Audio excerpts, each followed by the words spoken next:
are on the first test drive of the 13 Mustang. Wait a minute!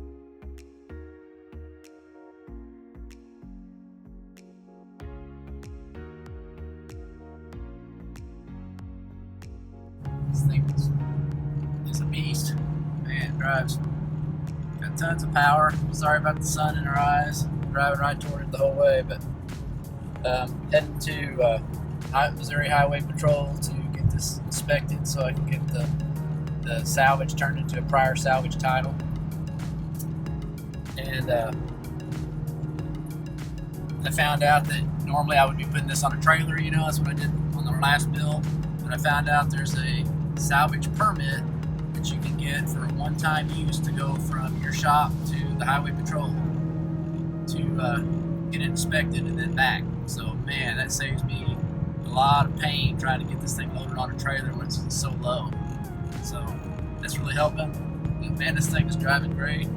I think it might need an alignment. The steering wheel is off just like going straight. It's off just a little bit. I don't know if you can tell right here, but that's about what it's at going straight. So might be just a tad, just a little bit off. Not very much, but Andy can do that when he gets it back to his town. So I'll catch you again when I get to the Highway Patrol.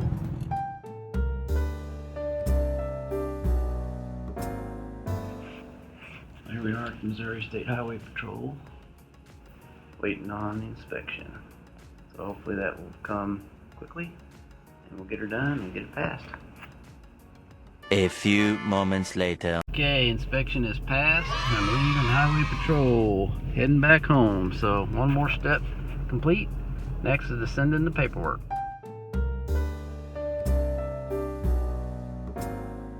Alright, so you guys remember the Wall of Fame. We have not done it yet for this 13 GT, but there's the old original first 13 Mustang we did. The painting was in the trunk.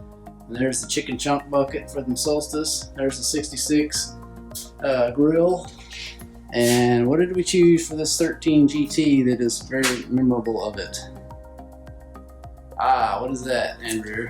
This was the radiator fan thermostat plug that we had to cut and try to modify to get this one to fit, but we ended up making a combination of the Taiwan one that we bought and the OEM one. So I think this is probably the most memorable part on the whole car, because we spent, what, like 3 hours trying to get this stupid thing to work? When it should have been just plug and play and right. like real fast, and it took forever. We had to make 2 trips to the store and all that stuff. So that'll go up there to help us remember the problems we had, because there weren't very many problems with this car, actually. Nope. So that was really the only thing that was much putting the bumper on. We had a little problem with that, but everything else was really easy on this. It was an easy build. So it's done. All we have left to do is the badges, this side and the other side. And Andy's got to get the ghost stripe put on when he gets back to his town. So let's put her up there. All right, so Andy's doing the honors.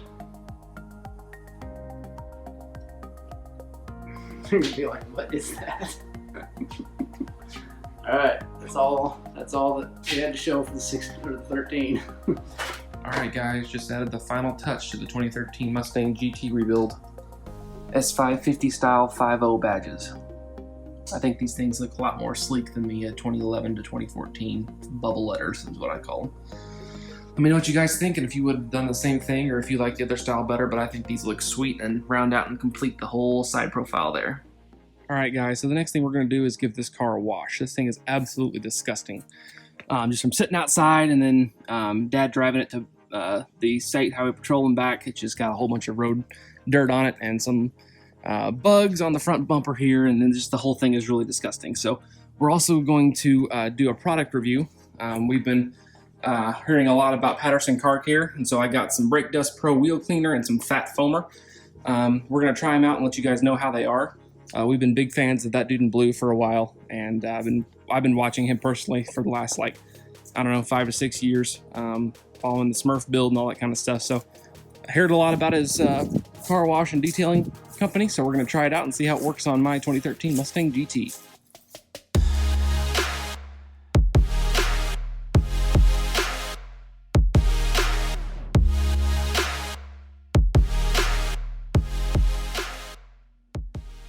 All right, so now that the car is all nice and wet, we're going to, per the directions on the fat foamer bottle, put 4 to 6 ounces of the soap in there, which we have got, and then mix 80 to 90% water. And so that's also what we've got. So I'm gonna go ahead and dump the soap and the water mixture, and then we'll get it all hooked up to the power washer. 12 seconds later. All right, so we've got our soap and water mixture all in there together, and we're gonna hit the car with some fat foamer.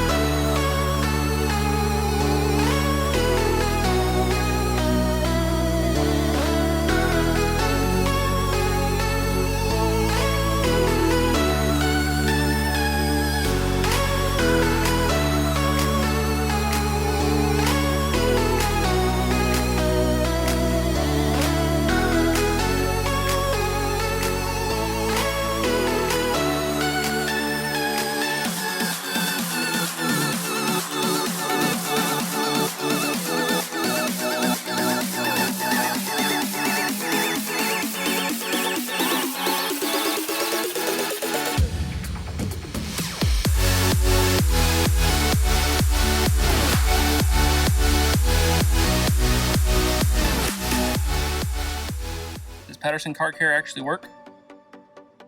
Can you see the reflection? That wasn't a mirror. That was the hood of my car. So I would say a big fat yes. This stuff works amazing. My car looks like it's just rolled off the showroom floor.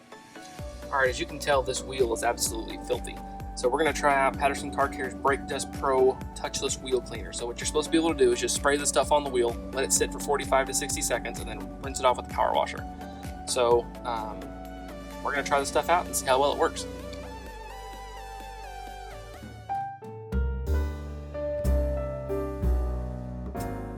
All right, so we've waited 60 seconds for this stuff to eat all of the gross brake dust and road grime off the wheel. So now we're gonna go ahead and hit it with a stream of water and let it dry.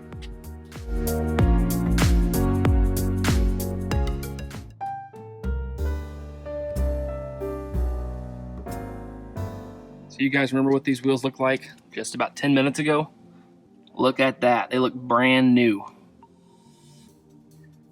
Yep, I'd say that Patterson Car Care wheel cleaner works really well too, yeah? After 3 months of waiting, the car is done, the paperwork is in. Let's drive.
All right, guys, first drive. Let's see how this goes.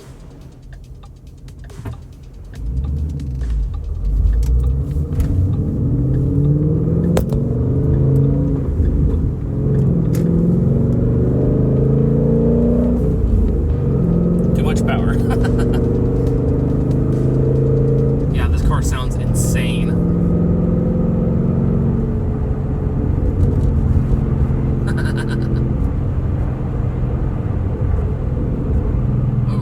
Burbles and pops.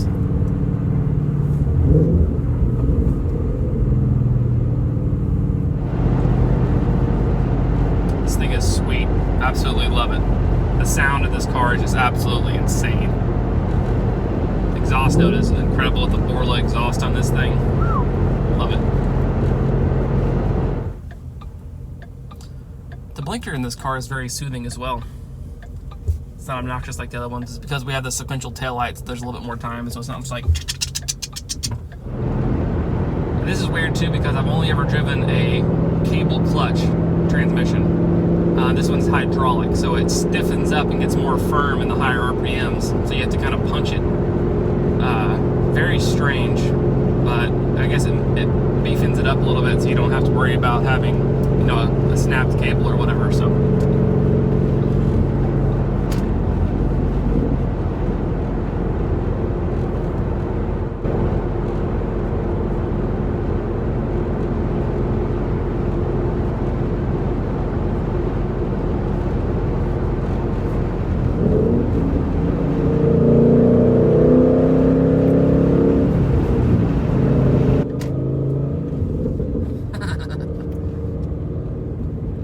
Alright, here we go.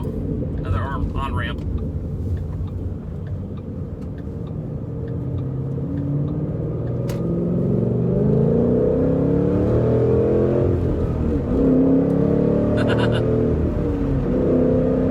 Oh my word, this car has got power.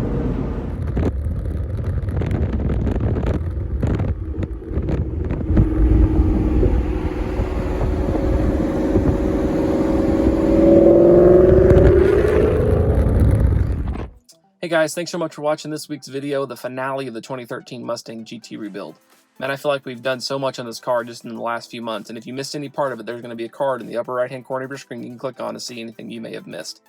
So since this is my car, we don't have any plans for it to go anywhere, so that means you're going to be seeing it on the channel from time to time, whether it's installation videos or build updates or how-to stuff related to Mustangs. You're going to see it on the channel. With that being said, make sure to like this video and drop a comment down below. If there's anything you want to see done on this car in the future, we'd love to hear about it. That doesn't mean we're necessarily going to do it. We're not going to triple turbo swap this thing or anything like that, but we still love to hear your guys' thoughts. That makes this whole YouTube experience more fun for us. We really enjoy hearing what you guys have to say. It makes it a lot of fun, and we like to talk with you guys and hear what your thoughts are. So thanks so much for watching, and have a good one. And always remember, don't retire it if you can rebuild it. See you guys next week.